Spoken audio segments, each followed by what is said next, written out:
I'm not sure if you are familiar with him, but I know you speak about Boosie and the relationship with Gates and definitely being Baton Rouge history. Any experiences or history with Nussie? That's my cousin. When you live in the way we used to live, if you don't change, your ego gonna kill you. You gonna crash and burn. POME, product of my environment. People say that's an excuse. No, man. Like I say, I'm from a good, loving family. Like my mama and my dad, they were never broke, you know what I'm saying? Like, but I live in Baton Rouge. J.U. Dollar Sign, Zay, nigga. King Slime, King Gemini. I'm in this bitch with Rap Report. What up, man?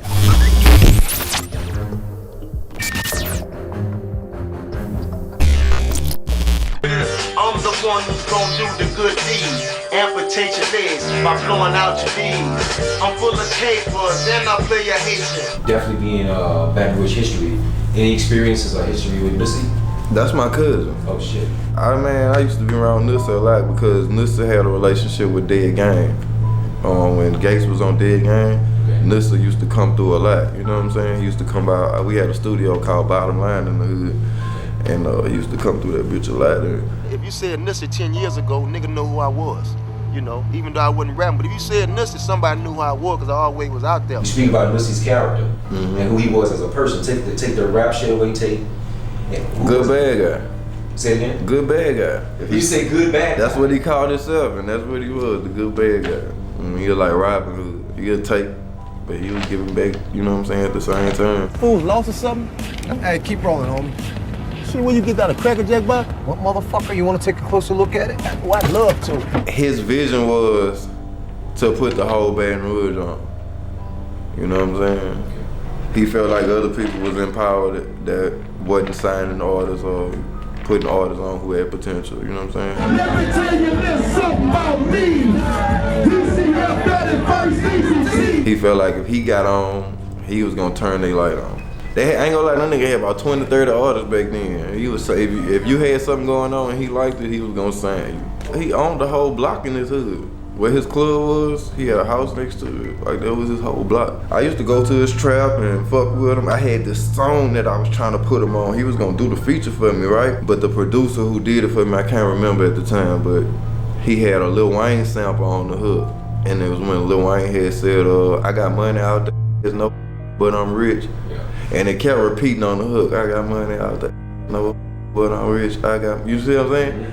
Nussie heard that shit and was like, man, I ain't getting on that. I ain't talking about nothing coming out my you know what I'm saying? Shit, and once he said that, I ain't want to fuck with the song either. And from there, I think about a year later, he got killed and I just ain't never get the song. But I didn't know, all that time that shit was going on, I never knew that was my cousin. My grandmama ended up going to his funeral. And when she got back, I'm like, what you doing at Nussie's funeral? She like, boy, Chris, that's your cousin.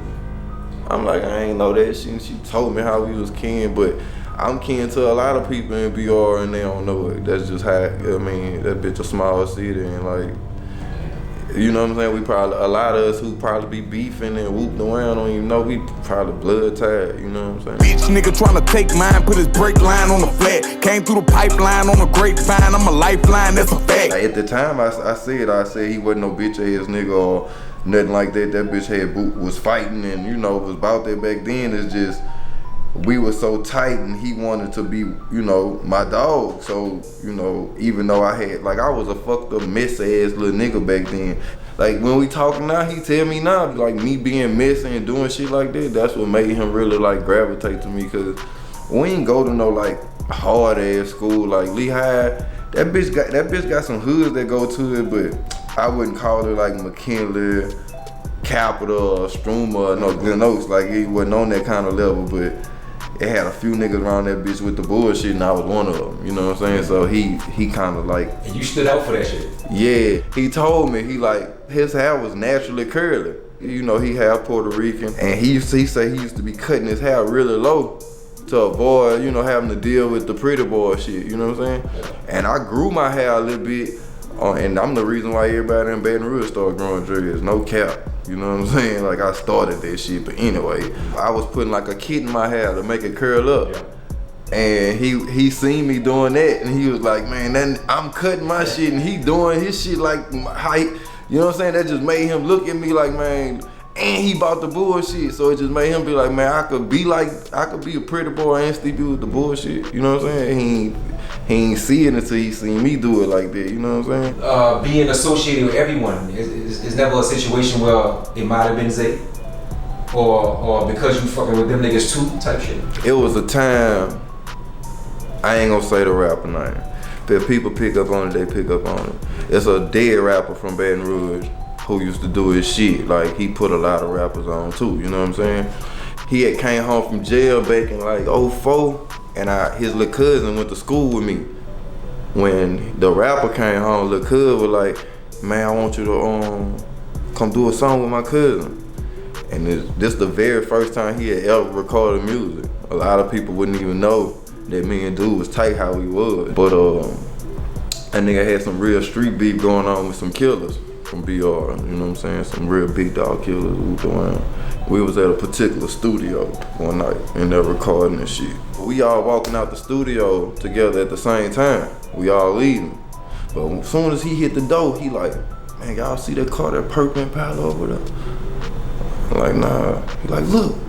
I'm like, oh, all right, I see that bitch. He like, that's y'all in it? I'm like, fuck no. He like, man, that car wasn't here when, you know what I'm saying? So he was up on game that you know, something wasn't right. So I'm like, I don't know, man, let's just move around. So everybody hopped in their shit and we bust out. Very next day, well-known big-time local drug dealer called me. He like, man, where you at? I'm like, I'm floating. He like, man, come out of the studio. This is another studio. You know what I'm saying? A studio they built. It sounded urgent, and he don't really call me like that, so I whipped down.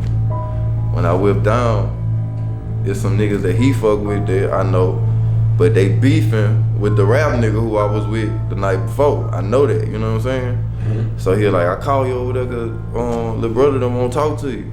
You know what I'm saying? So they come holler at me. I had some black and orange ones on. Nigga like, man, where you get them bitches from? Them bitches rolled around. Like, I told him.